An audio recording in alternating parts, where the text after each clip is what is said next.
Punjabi radio USA ਸੁਣ ਰਹੇ ਸਾਰੇ ਹੀ ਮਾਣਯੋਗ ਅਤੇ ਸਤਿਕਾਰਤ ਸਰੋਤਿਆਂ ਨੂੰ ਬਹੁਤ ਪਿਆਰ ਸਤਿਕਾਰ ਸਾਹਿਬ ਦੋਨੋਂ ਜੋੜ ਕੇ ਨਿੱਘੀ ਜਿਹੀ ਸਤਿ ਸ੍ਰੀ ਅਕਾਲ ਸਾਹਿਬ ਨੂੰ ਜੀ ਨੂੰ ਆਖਦੇ ਹਾਂ। ਸੋ ਤੇ ਪ੍ਰੋਗਰਾਮ ਅਪਡੇਟ ਅਮਰੀਕਾ 'ਚ ਆਪ ਸਭ ਦਾ ਸਵਾਗਤ ਹੈ। ਮੇਰੇ ਨਾਲ ਜੁੜ ਚੁੱਕੇ ਨੇ ਹਰਜੋਤ ਸਿੰਘ ਖਾਲਸਾ ਜੀ, ਸਵਾਗਤ ਹੈ। ਸਤਿ ਸ਼੍ਰੀ ਅਕਾਲ। ਸਤਿ ਸ਼੍ਰੀ ਅਕਾਲ ਜੀ। ਪੰਜਾਬੀ ਰੇਡੀਓ USA ਦੇ ਜਿੰਨੇ ਵੀ ਸਰੋਤੇ ਸਾਡੇ ਸਾਰੇ ਹੀ AM station, FM station, iPhone, Android the app ਦੇ ਰਾਹੀਂ, ਟੈਲੀਫੋਨ ਦੇ ਰਾਹੀਂ, ਫੇਸਬੁੱਕ ਦੇ ਉੱਤੇ ਅਤੇ ਘਰਾਂ 'ਚ ਰੇਡੀਓ ਸੈਟਸ ਜਿੰਨੇ ਵੀ ਸੁਣ ਰਹੇ ਆ, ਅਤੇ ਸਾਰਿਆਂ ਨੂੰ ਜੀ ਆਇਆਂ ਨੂੰ ਅਤੇ ਬਹੁਤ ਹੀ ਪਿਆਰ ਅਤੇ ਸਤਿਕਾਰ ਭਰੀ ਸਤਿ ਸ਼੍ਰੀ ਅਕਾਲ ਸਰੋਤਿਓ। ਅੱਜ ਅਗਸਤ ਦੀ 31 ਤਰੀਕ ਆ ਅਤੇ ਦਿਨ ਸ਼ੁੱਕਰਵਾਰ ਆ ਜੀ। ਅਤੇ ਸੋ ਪ੍ਰੋਗਰਾਮ ਦੇ ਵਿੱਚ ਪੇਸ਼ ਕਰਾਂਗੇ ਅਮਰੀਕਾ ਭਰ ਦੀਆਂ ਅਹਿਮ ਖਬਰਾਂ ਜੋ ਕੁਛ ਚੱਲ ਰਿਹਾ ਆ। ਅਤੇ ਅੱਜ ਦਾ ਜਿਹੜਾ ਪ੍ਰੋਗਰਾਮ ਆਪਣਾ ਜਿਹੜਾ 9 ਵਜੇ ਤੱਕ ਹੁੰਦਾ ਹੈ। ਫਿਰ ਉਸ ਤੋਂ ਬਾਅਦ ਮਿੰਟੂ ਗੁਰੂਸਰੀਆ ਜੀ ਜੁੜਦੇ ਨੇ, ਉਹ ਉਸ ਦੇ ਵਿੱਚ ਜਿਹੜੀਆਂ ਖਬਰ 'ਤੇ ਨਜ਼ਰ ਪ੍ਰੋਗਰਾਮ 'ਚ ਤੁਹਾਡੀਆਂ ਕਾਲਸ ਵੀ ਲੈਣਗੇ ਉਹ। ਅਤੇ ਪ੍ਰੋਗਰਾਮ ਸ਼ੁਰੂ ਕਰਨ ਤੋਂ ਪਹਿਲਾਂ ਸਾਡੇ ਅੱਜ ਦੇ ਜਿਹੜੇ ਸਪੋਂਸਰ ਸਹਿਯੋਗੀ ਉਹਨਾਂ ਦਾ ਧੰਨਵਾਦ ਕਰਦੇ ਹਾਂ। ਖਾਲਸਾ ਇੰਸ਼ੋਰੈਂਸ ਏਜੰਸੀ ਵਾਲੇ, ਜਿਨ੍ਹਾਂ ਕੋਲ ਤੁਸੀਂ ਹਰ ਤਰੀਕੇ ਦੀ ਇੰਸ਼ੋਰੈਂਸ ਕਰਵਾ ਸਕਦੇ ਹੋ। ਇੰਸ਼ੋਰੈਂਸ ਬਾਰੇ ਪਤਾ ਕਰਨ ਲਈ ਕਾਲ ਕਰੋ ਨੰਬਰ 408-272-2500 ਦੇ ਉੱਤੇ। ਇਸ ਦੇ ਨਾਲ ਸੰਤੋਖ ਸਿੰਘ, ਪਰਮਜੀਤ ਕੌਰ ਵਾਸੀ ਫਰੀਮਾਨ, ਨਰਜੀਤ ਸਿੰਘ, ਕੁਲਵੰਤ ਕੌਰ ਪੱਡਾ ਰੋਜ਼ਵਿਲ, ਮਨਜੀਤ ਸਿੰਘ, ਨਰਿੰਦਰ ਕੌਰ ਕਲਾਰਕ ਲੋਵਿਸ, ਬਿੰਦਰ ਧਾਲੀਵਾਲ ਬੇਕਰਸਫੀਲਡ, ਜਰਨੈਲ ਸਿੰਘ ਜੌਹਰ ਲਿਨਵੁੱਡ, ਕਰਨੈਲ ਸਿੰਘ ਰੰਧਾਵਾ ਸੈਕਰਾਮੈਂਟੋ ਅਤੇ ਬੀਸਲਾ ਪਰਿਵਾਰ ਫਰੈਜ਼ਨੋ। ਅਤੇ ਨਾਲ ਹੀ ਸਨਰਾਈਜ਼ ਬੈਂਕਟ ਹਾਲ ਵੈਕਾਵਿਲ ਵਾਲੇ, ਜਿਨ੍ਹਾਂ ਦੇ 3 ਹਾਲ ਨੇ 200 ਤੋਂ 1200 ਜਾਣਿਆਂ ਦੀ ਕਪੈਸਿਟੀ ਵਾਲੇ। ਸੋਲਾਨੋ ਕਾਉਂਟੀ ਦਾ ਪਹਿਲਾ ਜਿਹੜਾ 5 ਸਟਾਰ ਬੈਂਕਟ ਹਾਲ ਆ। ਆਪਣੇ ਵਿਆਹ ਸ਼ਾਦੀ ਦੇ ਕਿਸੇ ਵੀ ਖੁਸ਼ੀ ਦੇ ਮੌਕੇ ਦੇ ਉੱਤੇ ਇਹਨਾਂ ਦੇ ਹਾਲ ਬੁੱਕ ਕਰਨ ਦੇ ਲਈ ਕਾਲ ਸਨਰਾਈਜ਼ ਬੈਂਕਟ ਹਾਲ 707-474-7003 707-474-7003 ਦੇ ਉੱਤੇ। ਇਹਨਾਂ ਸਾਰਿਆਂ ਦਾ ਬਹੁਤ ਬਹੁਤ ਧੰਨਵਾਦ। ਜੇਕਰ ਤੁਸੀਂ ਜਾਂ ਕੋਈ ਹੋਰ ਕਾਰੋਬਾਰ ਵੀ ਇਸ ਪ੍ਰੋਗਰਾਮ ਨੂੰ ਸਪਾਂਸਰ ਕਰਨਾ ਚਾਹੁੰਦੇ ਹੋ, ਸੰਪਰਕ ਕਰੋ ਨੰਬਰ 408-722-7698 ਦੇ ਉੱਤੇ।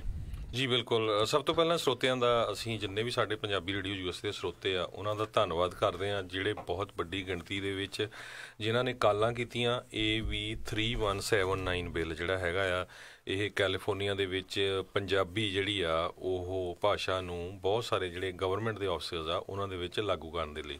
ਬਿਲਕੁਲ। ਇਹ ਬਾਈਲਿੰਗੁਅਲ ਸਰਵਿਸਿਜ਼ ਵਾਲਾ ਜਿਹੜਾ ਬਿੱਲ ਹੈਗਾ AB 3179, ਜਿਹੜੇ ਕਿ ਅਸੈਂਬਲੀਮੈਨ ਰੂਡੀ ਸਾਲਿਸ ਜਿਹੜੇ ਹੈਗੇ ਨੇ ਬੇਕਰਸਫੀਲਡ ਤੋਂ, ਉਹਨਾਂ ਨੇ ਪੇਸ਼ ਕੀਤਾ ਸੀ ਵੀ ਰਾਈਟ ਨਾਓ ਇਹ ਮੱਦ ਹੈਗੀ ਹੈ ਵੀ ਜਿੱਥੇ 5% ਤੋਂ ਵੱਧ ਇੱਕ ਭਾਸ਼ਾ ਬੋਲਣ ਵਾਲੇ ਲੋਕ ਹੋਣਗੇ, ਬੋਲੀ ਬੋਲਣ ਵਾਲੇ ਲੋਕ ਹੋਣਗੇ, ਉਸ ਬੋਲੀ ਵਾਲੇ ਫਿਰ ਜਿਹੜੀ ਬੋਲਣ ਵਾਲੇ ਕਰਮਚਾਰੀ ਆ ਉਹਨਾਂ ਨੂੰ ਉੱਥੇ ਰੱਖਣੇ ਪੈਣਗੇ ਤਾਂ ਜਾਂ ਉਹਨਾਂ ਨੂੰ ਪ੍ਰੋਵਾਈਡ ਕਰਨੇ ਪੈਣਗੇ ਵੀ ਜਿਹੜੀ ਉਹਨਾਂ ਦੇ ਨਾਲ ਉਸ ਬੋਲੀ ਦੇ ਵਿੱਚ ਗੱਲ ਕਰਨ। ਸੋ ਰਾਈਟ ਨਾਓ ਇਸ ਮੱਦ ਨੂੰ ਘਟਾ ਕੇ 5% ਤੋਂ ਘਟਾ ਕੇ 3% ਤੱਕ ਕਰਨ ਦੀ ਜਿਹੜੀ ਕੋਸ਼ਿਸ਼ ਹੈ ਇਹ ਹੈਗੀ ਇਸ ਬਿੱਲ ਦੇ ਜ਼ਰੀਏ। ਇਹਦੇ ਨਾਲ ਸੈਂਟਰਲ ਵੈਲੀ ਦੇ ਵਿੱਚ ਫਰੈਜ਼ਨੋ ਵਾਲਾ ਇਲਾਕਾ, ਯੂਬਾ ਸਿਟੀ, ਸੈਕਰਾਮੈਂਟੋ, ਹੋਰ ਬਹੁਤ ਸਾਰੇ ਜਿਹੜੇ ਏਰੀਏ ਦੇ ਕਈ ਜਿਹੜੇ ਸ਼ਹਿਰ ਆ, ਇਹਨਾਂ ਦੇ ਵਿੱਚ ਫਿਰ ਇੱਦਾਂ ਹੋਊਗਾ ਵੀ ਉੱਥੇ ਜਿਹੜੇ ਸਰਕਾਰੀ ਦਫ਼ਤਰ ਹੈਗੇ ਆ ਉਹਨਾਂ ਨੂੰ ਫਿਰ ਅਜਿਹੇ ਜਿਹੜੇ ਇੰਪਲਾਈ ਉਹ ਹਾਇਰ ਵੀ ਕਰਨੇ ਪੈਣਗੇ ਅਤੇ ਫਿਰ ਉੱਥੇ ਇਹ ਬੋਲੀ ਬੋਲਣ ਵਾਲੇ ਜਿਹੜੇ ਆ ਉਹਨਾਂ ਨੂੰ ਜਿਹੜੇ ਉਹ ਰੱਖਣੇ ਪੈਣਗੇ। ਸਭ ਤੋਂ ਵੱਧ ਜਿਹੜੀ ਪ੍ਰੋਬਲਮ ਆਉਂਦੀ ਹੈਗੀ ਆ ਜਦੋਂ ਆਪਾਂ ਬੱਚਿਆਂ ਲਈ ਮੈਡੀਕਲ ਲੈਂਦੇ ਆ, ਬਜ਼ੁਰਗਾਂ ਲਈ ਮੈਡੀਕੇਅਰ ਲੈਂਦੇ ਜਾਂ ਹੋਰ ਇੱਦਾਂ ਜਾਂ ਹੋਰ ਕੋਈ ਸੋਸ਼ਲ ਸਿਕਿਉਰਿਟੀ ਦਾ ਕੰਮ ਹੁੰਦਾ, ਸੋਸ਼ਲ ਸਿਕਿਉਰਿਟੀ ਦਾ, ਸੋ ਉੱਥੇ ਸਾਨੂੰ ਇਹ ਬਹੁਤ ਫਾਇਦਾ ਹੋਣਾ ਹੈਗਾ।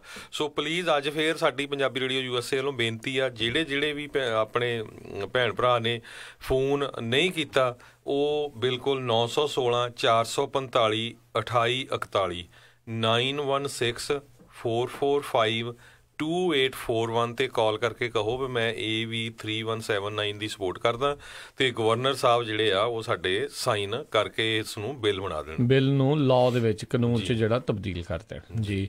ਸੋ ਜਾਂਦੇ ਜਾਂਦੇ ਜੈਰੀ ਬਰਾਊਨ ਹੁਣਾਂ ਤੋਂ ਜਿਹੜਾ ਕੰਮ ਕਰਵਾ ਸਕਦੇ ਹੋ, ਜਿਹੜਾ ਕਰਵਾ ਸਕਦੇ ਹੋ। ਲਾਸਟ ਟਰਮ ਹੈਗੀ ਆ, ਨਵੰਬਰ ਤੱਕ ਹੈਗੀ ਆ। ਅਗਰ ਹੁਣੇ ਹੀ ਆਪਾਂ ਇੰਨਾ ਜ਼ੋਰ ਪਾਵਾਂਗੇ ਤਾਂ ਹੋ ਸਕਦਾ ਵੀ ਉਹ ਆਪਣੀ ਟਰਮ ਦੇ ਵਿੱਚ ਹੀ ਜਿਹੜੇ ਆ ਉਹ ਸਾਈਨ ਕਰ ਜਾਣ, ਅਤੇ ਨਹੀਂ ਤਾਂ ਫਿਰ ਜੇ ਗਵਰਨਰ, ਕਿਉਂਕਿ ਉਹਦੀ ਤਾਂ ਟਰਮ ਖਤਮ ਨਵੰਬਰ ਦੇ ਵਿੱਚ, ਨਵੇਂ ਗਵਰਨਰ ਆਣੇ ਆ, ਫਿਰ ਪਤਾ ਨਹੀਂ ਕਿਉਂਕਿ ਹੋਰ ਉਹਨਾਂ ਦੀਆਂ ਪ੍ਰਾਇਓਰਿਟੀ ਹੁੰਦੀਆਂ ਹੈਗੀਆਂ, ਉਹਨੇ ਜਾਂਦੇ ਜਾਂਦੇ ਜਿਹੜਾ ਇਹ ਫਾਇਦਾ ਲੈ ਲੈਣਾ ਚਾਹੀਦਾ ਆ। ਸੋ ਕੋਈ ਵੀ ਜਿਹੜਾ ਆਪਣਾ ਭਰਾ ਆ ਜਿਹਨੀ ਕਾਲਾਂ ਵੀ ਕੀਤੀਆਂ, ਹੋਰਨਾਂ ਨੂੰ ਵੀ ਕਾਲਾਂ ਕਰਕੇ ਕਹੋ, ਖਾਸ ਕਰਕੇ ਜਿਹੜੇ ਬਜ਼ੁਰਗ ਆ ਪਾਰਕਾਂ 'ਚ ਹੁੰਦੇ ਆ ਬੈਠੇ, ਉਹਨਾਂ ਨੂੰ, ਕਿਉਂਕਿ ਉਹਨਾਂ ਨੂੰ ਸਭ ਤੋਂ ਜ਼ਿਆਦਾ ਜ਼ਰੂਰਤ ਜਿਹੜੀ ਇਹਨਾਂ ਚੀਜ਼ਾਂ ਦੀ ਜਿਹੜੀ ਉਹ ਰਹਿੰਦੀ ਆ। ਬਾਕੀ ਜਿਹੜਾ ਅੰਗਰੇਜ਼ੀ ਬੋਲ ਲੈਂਦਾ ਉਹਨੇ ਤਾਂ ਕਹਿਣਾ ਚੱਲ ਮੈਨੂੰ ਕੋਈ ਫਰਕ ਨਹੀਂ, ਪਰ ਦੇਖੋ ਤੁਹਾਡੇ ਪਰਿਵਾਰ 'ਚ ਕਈ ਅਜਿਹੇ ਆ ਜਿਹੜੇ ਨਵੇਂ ਬੰਦੇ ਆਉਂਦੇ ਆ ਕਈ ਥਾਵਾਂ ਦੇ ਉੱਤੇ ਆ, ਉਹ ਅਜੇ ਇੰਗਲਿਸ਼ ਦੇ ਵਿੱਚ ਪ੍ਰੋਫੀਸ਼ੀਐਂਟ ਨਹੀਂ ਹੁੰਦੇ ਇੰਨੇ ਇੰਨੇ ਚੰਗੀ ਤਰ੍ਹਾਂ ਆਪਣੀ ਜਿਹੜੀ ਗੱਲ ਉਹ ਸਮਝਾ ਨਹੀਂ ਸਕਦੇ, ਸਮਝ ਨਹੀਂ ਸਕਦੇ। ਜੇ ਉੱਥੇ ਉਹ ਪੰਜਾਬੀ ਬੋਲਣ ਵਾਲੇ ਹੋਣਗੇ, ਉਹਨਾਂ ਦੇ ਨਾਲ ਉਹਨਾਂ ਨੂੰ ਸਮਝਾ ਈਜ਼ੀਲੀ ਸਕਦੇ ਆ, ਸਾਰਾ ਕੁਝ ਕਰ ਸਕਦੇ ਆ। ਸੋ ਕਈ ਵਾਰੀ ਕਾਉਂਟੀ ਹਸਪੀਟਲ ਹੁੰਦੇ ਆ ਰਾਜਕਰਮਵੀਰ ਸਿੰਘ ਜੀ, ਬਹੁਤ ਸਾਰੇ ਕਾਉਂਟੀ ਦੇ ਹਸਪੀਟਲ ਆ, ਜਿੱਦਾਂ ਫਰਿਜ਼ਨੋ ਚਲ ਜਾਓ, ਹਰ ਕਾਉਂਟੀ 'ਚ ਹੈਗੇ ਆ। ਸੋ ਉੱਥੇ ਵੀ ਪੰਜਾਬੀ ਦੇ ਵਿੱਚ ਡਾਕਟਰ ਤਾਂ ਮੋਸਟਲੀ ਹੁੰਦੇ ਹੀ ਆ ਪੰਜਾਬੀ, ਪਰ ਫਿਰ ਤੁਹਾਨੂੰ ਨਰਸ ਵੀ ਪੰਜਾਬੀ ਹੋਊਗੀ, ਟਰਾਂਸਲੇਟਰ ਵੀ ਹੋਊਗੇ, ਉਹ ਵਧੀਆ ਹੁੰਦਾ। ਚਾਹੇ ਜਿੰਨੀ ਮਰਜ਼ੀ ਇੰਗਲਿਸ਼ ਵੀ ਆਉਂਦੀ ਹੋਵੇ, ਕਈ ਵਾਰੀ ਜਿਹੜੀ ਅਸੀਂ ਆਪਣੀ ਬਿਮਾਰੀ ਆ ਉਹ ਇੰਗਲਿਸ਼ 'ਚ ਨਹੀਂ ਦੱਸ ਸਕਦੇ, ਨਹੀਂ ਪਤਾ ਲੱਗਦਾ, ਨਹੀਂ ਹੁੰਦਾ, ਢਿੱਡ 'ਚ ਵੱਟ ਪੈਂਦੇ, ਕਈ ਵਾਰੀ ਬੰਦਾ ਨਹੀਂ ਦੱਸਿਆ ਜਾਂਦਾ ਵੀ ਕਿੱਦਾਂ ਜਿਹੜਾ ਉਸ ਚੀਜ਼ ਨੂੰ ਕਹਿਣਾ ਹੁੰਦਾ। ਸੋ ਪਲੀਜ਼ ਕੋਈ ਵੀ ਬੰਦਾ ਜਿਹੜਾ ਆ ਕੈਲੀਫੋਰਨੀਆ 'ਚ ਆਪਣਾ 1.5 ਲੱਖ ਦੇ ਕਰੀਬ ਕਹਿੰਦੇ ਪੰਜਾਬੀ ਹੈਗੇ ਆ, ਅਨਆਫੀਸ਼ੀਅਲੀ ਮੇਬੀ ਮੇਰੇ ਹਿਸਾਬ ਨਾਲ ਮੋਰ ਹੋਣੇ ਆ, ਤੇ ਇੱਕ ਹਰ 1.5 ਲੱਖ ਕਾਲ ਜਾਣੀ ਚਾਹੀਦੀ ਆ ਗਵਰਨਰ ਦੇ ਆਫਿਸ 'ਚ। ਉਹਦੇ ਨਾਲ ਇਹ ਆ ਵੀ ਇਕੱਲਾ ਇਹ ਬਿੱਲ ਨੂੰ ਸਪੋਰਟ ਨਹੀਂ ਮਿਲਣੀ, ਆਉਣ ਵਾਲੇ ਸਮੇਂ 'ਚ ਵੀ ਪਤਾ ਲੱਗੂਗਾ ਵੀ ਪੰਜਾਬੀ ਕਮਿਊਨਿਟੀ ਬਹੁਤ ਐਕਟਿਵ ਹੈਗੀ ਆ, ਤੇ ਹੋਰ ਵੀ ਜੇ ਕਿਸੇ ਤਰ੍ਹਾਂ ਦਾ ਜਦੋਂ ਇਸ਼ੂ ਹੁੰਦਾ ਹੈ ਤੇ ਸਭ ਤੋਂ ਮੋਹਰੇ ਹੁੰਦੇ ਹੈਗੇ। ਬਿਲਕੁਲ। ਇਹਦੇ ਨਾਲ ਇਹ ਦੇਖੋ ਵੀ ਜਦੋਂ ਤੁਸੀਂ ਗਵਰਨਰ ਹਾਊਸ ਦੇ ਵਿੱਚ ਇੱਦਾਂ ਕਾਲ ਕਰ ਰਹੇ ਹੋ, ਉਹਨਾਂ ਨੂੰ ਲੱਗਦਾ ਯਾਰ ਇੰਨੇ ਪੰਜਾਬੀ ਜਿਹੜੇ ਐਕਟਿਵ ਨੇ ਆਪਣੇ ਉਸ ਕੰਮ ਕਰਾਉਣ ਦੇ ਲਈ, ਤਾਂ ਆਉਣ ਵਾਲੇ ਸਮੇਂ ਦੇ ਵਿੱਚ ਜਿਹੜੀ ਕੋਈ ਪਾਲਿਸੀ ਕੋਈ ਸੋਚ ਵੀ ਰਿਹਾ ਹੋਊਗਾ, ਜਿਹਨੂੰ ਇੰਨੀਆਂ ਕਾਲਾਂ ਗਈਆਂ ਹੋਣਗੀਆਂ ਪੰਜਾਬੀ ਕਮਿਊਨਿਟੀ ਦੀਆਂ, ਉਹ ਕਿੱਦਾਂ ਜਿਹੜਾ ਉਸ ਚੀਜ਼ ਨੂੰ ਭੁੱਲ ਸਕੂਗਾ। ਉਹ ਕਦੀ ਨਹੀਂ ਜਿਹੜਾ ਇਸ ਚੀਜ਼ ਨੂੰ ਭੁੱਲ ਸਕਦਾ ਵੀ ਹਾਂ ਇਹਨਾਂ ਲਈ ਵੀ ਸਾਨੂੰ ਕੁਛ ਨਾ ਕੁਛ ਜਿਹੜਾ ਆ ਹਮੇਸ਼ਾ ਕਰਦੇ ਰਹਿਣਾ ਪੈਣਾ ਆ, ਜੇ ਇਹਨਾਂ ਦੀਆਂ ਵੋਟਾਂ ਨੂੰ ਜਿਹੜਾ ਨਾਲ ਰੱਖਣਾ ਆ। ਸੋ ਇਹ ਜਿਹੜਾ 3% ਤੇ 5% ਹੈਗਾ ਨਾ, ਇਹ ਵੋਟਾਂ ਦੇ ਆਧਾਰ ਦੇ ਉੱਤੇ ਹੋਣਾ ਹੈ। ਸੋ ਤੁਸੀਂ ਆਪਣੇ ਜਿਹੜੇ ਬੈਲਟ ਆ ਜਿੱਥੇ ਤੇ ਪੰਜਾਬੀ ਵਾਲੇ ਹੈਗੇ ਆ, ਉਹ ਉਹਨਾਂ ਨੂੰ ਪਲੀਜ਼ ਤੁਸੀਂ ਰਜਿਸਟਰਾਰ ਜਿਹੜੇ ਆਫਿਸ ਹੁੰਦੇ ਆ ਵੋਟਿੰਗ ਰਜਿਸਟਰਾਰ ਵਾਲੇ, ਉਹਨਾਂ ਨੂੰ ਕਹੋ ਤੁਸੀਂ ਐਬਸੈਂਟੀ ਬੈਲਟ ਜਿਹੜੇ ਆ ਉੱਥੋਂ ਉਹਨਾਂ ਨੂੰ ਪੰਜਾਬੀ ਵਾਲੇ ਮੰਗਵਾਓ, ਤੇ ਜਾਂ ਜਦੋਂ ਤੁਸੀਂ ਵੋਟ ਪਾਉਣ ਜਾਣਾ ਨਵੰਬਰ ਦੇ ਵਿੱਚ, ਤਾਂ ਉੱਥੇ ਉਹਨਾਂ ਨੂੰ ਕਹੋ ਵੀ ਮੈਨੂੰ ਪੰਜਾਬੀ ਦੇ ਵਿੱਚ ਜਿਹੜਾ ਬੈਲਟ ਆ ਉਹ ਦਿੱਤਾ ਜਾਵੇ। ਸੋ ਇਹ ਚੀਜ਼ਾਂ ਜਿਹੜੀਆਂ ਉਹ ਜ਼ਰੂਰੀ ਆ। ਸੋ ਇੱਕ ਵਾਰੀ ਫਿਰ ਫੋਨ ਨੰਬਰ ਦੱਸ ਦਈਏ, 916 445 2841 916 445 2841 ਤੇ ਕਾਲ ਕਰਕੇ ਤੁਸੀਂ ਉਹਨਾਂ ਨੂੰ ਕਹੋ ਵੀ please sign the bill AB 3179 into the law. So ਇਹ ਚੀਜ਼ ਜ਼ਰੂਰ ਆਖੀ ਜਾਵੇ। ਸੋ ਬਿਲਕੁਲ, ਜੇ ਅੱਜ ਦੀਆਂ ਖਬਰਾਂ ਵੱਲ ਚੱਲੀਏ, ਸਭ ਤੋਂ ਪਹਿਲੀ ਖਬਰ ਜਿਹੜੀ ਆ, ਜਿਹੜੇ ਸੈਨੇਟਰ ਜੌਨ ਮਕੇਨ ਆ, ਉਹਨਾਂ ਦੀ ਜਿਹੜੀ ਬੋਡੀ ਹੈਗੀ ਆ ਉਹ ਕੈਪੀਟਲ ਦੇ ਵਿੱਚ ਰੱਖੀ ਹੋਈ ਆ, ਤੇ ਉੱਥੇ ਉਹਨਾਂ ਨੂੰ ਸ਼ਰਧਾਂਜਲੀਆਂ ਜਿਹੜੀਆਂ ਆ ਦਿੱਤੀਆਂ ਜਾ ਰਹੀਆਂ ਹੈਗੀਆਂ ਆ। ਤੇ 5 ਸਾਲ ਲਗਭਗ ਟੌਰਚਰ ਸਹਿੰਦੇ ਹੋਏ ਪ੍ਰਿਜ਼ਨਰ ਆਫ ਵਾਰ ਵੀਅਤਨਾਮ 'ਚ ਰਹੇ ਸੈਨੇਟਰ ਜੌਨ ਮਕੇਨ, ਤੇ 2 ਟਰਮ ਕਾਂਗਰਸਮੈਨ ਰਹੇ, ਤੇ ਲਗਭਗ 30 ਸਾਲ ਦੇ ਕਰੀਬ US ਦੇ ਸੈਨੇਟਰ ਲਏ। ਤੇ ਇਸ ਸਾਰੇ ਕਾਸੇ ਦੇ ਵਿੱਚ ਜਿਹੜਾ ਆ ਕਹਿੰਦੇ ਭਈ ਉਹਨਾਂ ਨੇ US ਦੀ ਪਾਲਿਸੀਜ਼ ਦੇ ਉੱਤੇ ਜਿਹੜੀਆਂ ਆ ਬਹੁਤ ਪਾਲਿਸੀਜ਼ 'ਤੇ ਕੰਮ ਕੀਤਾ, ਜਿਨ੍ਹਾਂ ਨੇ ਹਰ ਇੱਕ ਦੀ ਲਾਈਫ ਨੂੰ ਅਫੈਕਟ ਕੀਤਾ, ਖਾਸ ਕਰਕੇ ਇਮੀਗ੍ਰੇਸ਼ਨ ਦੇ ਉੱਤੇ, ਫੋਰਨ ਪਾਲਿਸੀ ਦੇ ਉੱਤੇ।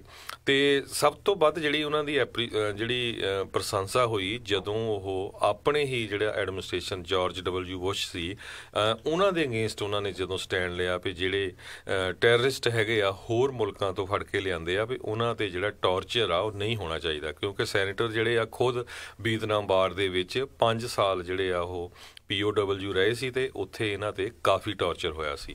ਸੋ ਉੱਥੇ ਜਦੋਂ ਉਹਨਾਂ ਨੂੰ ਸ਼ਰਧਾਂਜਲੀਆਂ ਦੇਣ ਦੇ ਵਿੱਚ ਲਗਭਗ ਸਾਰੇ ਹੀ ਜਿਹੜੇ ਪ੍ਰੋਮੀਨੈਂਟ ਬੰਦੇ ਉੱਥੇ ਪਹੁੰਚੇ ਹੋਏ ਸੀ।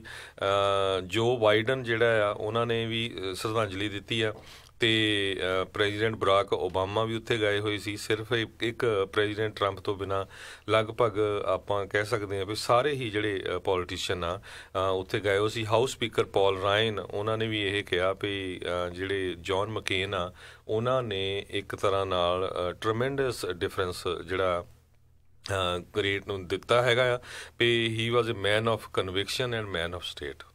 ਜੀ ਬਿਲਕੁਲ, ਮਜ਼ਾਕੀਆ ਵੀ ਬਹੁਤ ਸੀਗੇ, ਹਰ ਤਰ੍ਹਾਂ ਦਾ ਇੱਕ ਜਿਹੜਾ ਇਨਸਾਨ ਹੁੰਦਾ ਆ।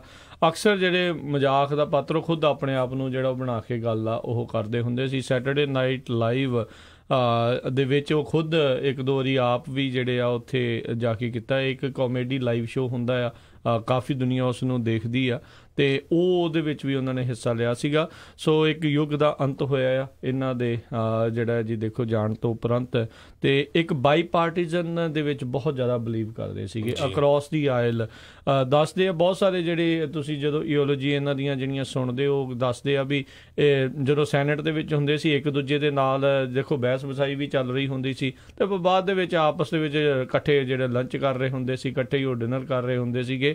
ਸੋ ਇੱਕ ਪਾਲਿਸੀ ਦੇ ਆਧਾਰ ਦੇ ਉੱਤੇ ਵਿਚਾਰਕ ਮਤਭੇਦ ਹੋਣਾ ਡਿਫਰੈਂਟ ਗੱਲ ਆ, ਪਰ ਇੱਕ ਇਨਸਾਨੀਅਤ ਦੇ ਨਾਂ 'ਤੇ, ਇੱਕ ਇਨਸਾਨ ਹੋਣ ਦੇ ਨਾਤੇ ਉਹਨਾਂ ਦਾ ਦਿਲ ਇਸ ਗੱਲੋਂ ਜਿਹੜਾ ਬਹੁਤ ਫਰਾਖ ਦਿਲ ਸੀਗਾ, ਬਹੁਤ ਵੱਡਾ ਸੀਗਾ, ਜੋ ਕਿ ਚੰਗੀ ਗੱਲ ਆ, ਜਿਸ ਦੀ ਇਸ ਟਾਈਮ ਮੈਂ ਕਹਿੰਦਾ ਆ ਵੀ ਬਹੁਤ ਜ਼ਿਆਦਾ ਅਮਰੀਕਾ ਦੇ ਵਿੱਚ ਜ਼ਰੂਰਤ ਹੈਗੀ ਆ। ਜਿੰਨੇ ਵੀ ਡੈਮੋਕਰੇਟ ਤੇ ਜਿਹੜੇ ਰਿਪਬਲਿਕਨ ਸੈਨੇਟਰਸ ਹੋਣ ਚਾਹੇ ਹਾਊਸ ਰਿਪਰੈਜ਼ੈਂਟੇਟਿਵ ਹੋਣ, ਉਹਨਾਂ ਨੂੰ ਇਹਨਾਂ ਦੇ ਜੀਵਨ ਤੋਂ ਜਿਹੜਾ ਇਹ ਚੀਜ਼ ਜ਼ਰੂਰ ਸਿੱਖਣੀ ਚਾਹੀਦੀ ਆ ਵੀ ਇਕੱਠੇ ਮਿਲ ਕੇ ਜਿਹੜੀ ਬਾਈ ਪਾਰਟੀਜ਼ਨ ਜਿਹੜੀਆਂ ਪੋਲਿਸੀਜ਼ ਆ ਉਸ ਦੇ ਵੱਲ ਨੂੰ ਦੁਬਾਰਾ ਕਿੱਦਾਂ ਵਧਿਆ ਜਾਵੇ। ਹਰਜੋਤ ਸਿੰਘ ਜੀ, ਅੱਗੇ ਇੱਕ ਚੀਜ਼ ਜਿਹੜੀ ਜ਼ਰੂਰ ਦੇਖੀ ਜਾਂਦੀ ਸੀ ਵੀ ਜਿਹੜਾ ਵੀ ਕੋਈ ਸੈਨੇਟ ਵਿੱਚ ਪਹੁੰਚਦਾ ਸੀ, ਹਾਊਸ ਵਿੱਚ ਪਹੁੰਚਦਾ ਸੀ, ਕਿਤੇ ਨਾ ਕਿਤੇ ਉਹਨਾਂ ਨੇ ਚਾਹੇ ਉਹ ਡੈਮੋਕ੍ਰੇਟ ਪਾਰਟੀ ਵੱਲੋਂ ਸੀ ਚਾਹੇ ਉਹ ਰਿਪਬਲਿਕਨ ਪਾਰਟੀ ਵੱਲੋਂ ਸੀ, ਅਮਰੀਕਾ ਲਈ ਸਰਵ ਕੀਤਾ ਹੁੰਦਾ ਸੀ ਆਰਮਡ ਫੋਰਸਿਸ ਦੇ ਵਿੱਚ, ਨੇਵੀ ਦੇ ਵਿੱਚ ਜਾਂ ਕਿਤੇ ਨਾ ਕਿਤੇ। ਹੁਣ ਉਹ ਕਿਤੇ ਨਾ ਕਿਤੇ ਉਹ ਕੰਮ ਵੀ ਥੋੜ੍ਹਾ ਬਹੁਤਾ ਜਿਹੜਾ ਉਹ ਘੱਟ ਵੀ ਰਿਹਾ ਹੈਗਾ ਆ। ਸਾਰੇ ਜਾਣੇ ਹੁਣ ਜਾਣਦੇ ਆ ਵੀ ਕਿਸ ਤਰੀਕੇ ਦੇ ਨਾਲ ਜਿਹੜੀਆਂ ਬਿਗ ਕੰਪਨੀਜ਼ ਆ ਲੌਬਿੰਗ ਕਰਦੀਆਂ ਆ, ਬਹੁਤ ਕੁਛ ਹੁੰਦਾ ਆ। ਹੁਣ ਲੋਕ ਜਿਹੜੇ ਐਜ਼ ਏ ਕਰੀਅਰ ਪੋਲੀਟੀਸ਼ੀਅਨ ਜਿਹੜੇ ਪੋਲੀਟਿਕਸ ਉਸ ਨੂੰ ਇੱਕ ਕਰੀਅਰ ਦੇ ਵਜੋਂ ਵੀ ਜਿਹੜਾ ਹੁਣ ਦੇਖ ਕੇ ਉਸ ਵਾਲੇ ਪਾਸੇ ਨੂੰ ਜਿਹੜਾ ਉਹ ਵੱਧਦੇ ਨੇ। ਸੋ ਇਹ ਚੀਜ਼ਾਂ ਦਾ ਜਿਹੜਾ ਜ਼ਰੂਰ ਫਰਕ ਪਿਆ, ਪਰ ਆਈ ਥਿੰਕ ਅਕਰੋਸ ਦਾ ਆਇਲ ਦੋਨਾਂ ਹੀ ਪਾਰਟੀਆਂ ਵੱਲੋਂ ਜਿਹੜੀ ਆ ਉਹ ਇਹਨਾਂ ਦੇ ਜੀਵਨ ਤੋਂ ਉਹਨਾਂ ਨੂੰ ਸਬਕ ਲੈਣ ਦੀ ਜ਼ਰੂਰਤ ਹੈਗੀ ਆ। ਤੇ ਜੌਨ ਮਕੇਨ ਜਿਹੜੇ ਆ ਕਹਿੰਦੇ ਉਹਨਾਂ ਦੇ ਮਾਤਾ ਜੀ ਹਜੇ ਵੀ ਜਿੱਦਾਂ ਤਗੜੀ ਸਿਹਤ ਦੇ ਵਿੱਚ ਆ, 106 ਸਾਲਾਂ ਦੇ, ਉਹ ਵੀ ਜਿਹੜੇ ਕੈਪੀਟਲ ਦੇ ਵਿੱਚ ਜਿਹੜੀ ਆ ਉਹਨਾਂ ਦਾ ਜਿਹੜਾ ਫਿਊਨਰਲ ਹੋਣਾ ਆ, ਉੱਥੇ ਜਿਹੜੀਆਂ ਸਰਵਿਸਿਜ਼ ਚੱਲ ਰਹੀਆਂ ਹੈਗੀਆਂ ਉੱਥੇ ਹਿੱਸਾ ਲੈਣ ਜਾ ਰਹੇ ਹੈਗੇ। ਬਿਲਕੁਲ। ਪਿਓ ਜਿਹੜੇ ਇਹਨਾਂ ਦੇ ਸੀਗੇ ਬੱਚਿਆਂ ਦੇ ਵਿੱਚੋਂ ਜਿਹੜੀ ਇਹਨਾਂ ਦੀ ਬੇਟੀ ਸੀਗੀ ਜੌਨ ਮਕੇਨ ਦੀ, ਉਹ ਬਹੁਤ ਰੋਈ ਉਹਨਾਂ ਦੇ ਜਿਹੜੀ ਕਹਿ ਲਓ ਵੀ ਲਾਸ਼ ਦੇ ਮੂਹਰੇ ਜਿਹੜਾ ਕਲੋਜ਼ ਕਾਸਕੇਟ ਸੀਗਾ ਉਸ ਦੇ ਮੂਹਰੇ, ਅਤੇ ਜਿਹੜੇ ਬਾਕੀਆਂ ਨੇ ਉਹਨਾਂ ਦੀ ਵਾਈਫ ਨੇ ਉਹ ਬਾਕੀ ਸਾਰਿਆਂ ਨੇ ਜਿਹੜੀ ਭਾਵ ਭਿੰਨੀ ਜਿਹੜੀ ਸ਼ਰਧਾਂਜਲੀ ਇਹਨਾਂ ਨੂੰ ਪੇਂਟ ਕੀਤੀ ਆ ਜੀ। ਸੋ ਉਹਨਾਂ ਦੀ ਜਿਹੜੀ ਜਿਹੜਾ ਉਹਨਾਂ ਨੂੰ ਬਰੀਅਲ ਜਿਹੜਾ ਉਹ ਹੋਣਾ ਹੈਗਾ ਆ, ਸਮੈਂਟਰੀ ਜਿਹੜੀ ਐਨਾਪੋਲਿਸ ਆ, ਉਸ ਸਮੈਂਟਰੀ ਦੇ ਵਿੱਚ ਮੋਸਟਲੀ ਜਿਹੜੇ ਜਿੱਥੇ ਫੌਜੀਆਂ ਦੀ ਹੈਗੀ ਆ ਉੱਥੇ ਜਿਹੜਾ ਉਹਨਾਂ ਨੂੰ ਬਰੀ ਕੀਤਾ ਜਾਊਗਾ। ਨੇਵਲ ਅਕੈਡਮੀ, ਜਿੱਥੋਂ ਨੇਵੀ ਦੇ ਵਿੱਚ ਸਭ ਨੂੰ ਪਤਾ ਵੀ ਨੇਵੀ ਦੇ ਵਿੱਚ ਇੱਕ ਸੀਗੇ ਉਸ ਟਾਈਮ ਦੇ ਉੱਤੇ ਜਹਾਜ਼ ਉਡਾਉਂਦੇ ਸੀ, ਜਦੋਂ ਇਹਨਾਂ ਦਾ ਜਹਾਜ਼ ਸਿੱਟ ਲਿਆ ਗਿਆ ਸੀਗਾ ਉੱਥੇ, ਅਤੇ ਉੱਥੋਂ ਦੇ ਜਿਹੜੇ ਲੋਕ ਸੀਗੇ ਉਹਨਾਂ ਨੇ ਫਿਰ ਇਹਨਾਂ ਨੂੰ ਗ੍ਰਿਫਤਾਰ ਕਰਕੇ ਜਾਂ ਫੜਾ ਦਿੱਤਾ ਗਿਆ ਸੀ ਅਧਿਕਾਰੀਆਂ ਦੇ ਦੁਆਰਾ, ਅਤੇ ਜਿੱਥੇ ਫਿਰ ਉਹਨਾਂ ਦੇ ਨਾਲ ਸਭ ਨੂੰ ਪਤਾ ਆ ਵੀ ਕਿੱਡਾ ਭੈੜਾ ਟਾਰਚਰ ਸਲੂਕ ਜਿਹੜਾ ਉਹ ਹੋਇਆ ਸੀ।